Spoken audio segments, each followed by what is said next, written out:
দুর্গাপুজো কালীপুজোর পর এবার থিমের রমরমা সরস্বতী পুজোতেও অভিনব ভাবনায় একে অপরকে টেক্কা দিতে ময়দানে বিভিন্ন ক্লাব। পাইকপাড়ার মিলন তীর্থ ক্লাবের পুজোয় প্যান্ডেল ও প্রতিমা তৈরি হয়েছে লজেন্স এবং বিস্কুট দিয়ে। শিল্পী শ্যামল পালের দাবি, মূলত ক্ষুদে দর্শকদের কথা ভেবেই এই প্রয়াস।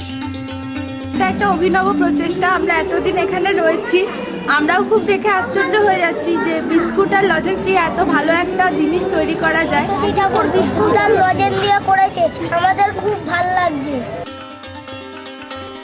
মধ্য কলকাতার অগ্নিবীণা ক্লাবের পুজোর থিম যামিনী রায়। শিল্পীর আঁকা ছবি দিয়ে সাজানো হয়েছে মণ্ডপ।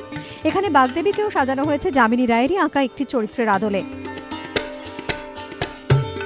তপসিয়ায় গোবিন্দ ফটিক রোডের আগন্তুক সংঘের পুজো এবার পা দিল 18 বছরে। এখানে পুজোর আনন্দের পাশাপাশি স্থানীয় বাসিন্দাদের কাছে অন্যতম আকর্ষণ একসঙ্গে খাওয়া দাওয়া।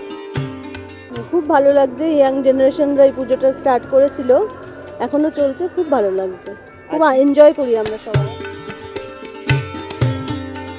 আমা স্ট্রিট অঞ্চলে ভেনাস ক্লাবের পুজোতেও নজর কেড়েছে সুবিশাল প্রতিমা। শ্যামবাজারের অগ্রণী সংঘের পুজো এবার পা দিল 68 বছরে। এখানে পুজোর পাশাপাশি দুদিন ধরে চলবে নানা সাংস্কৃতিক অনুষ্ঠান। এবিপি আনন্দ।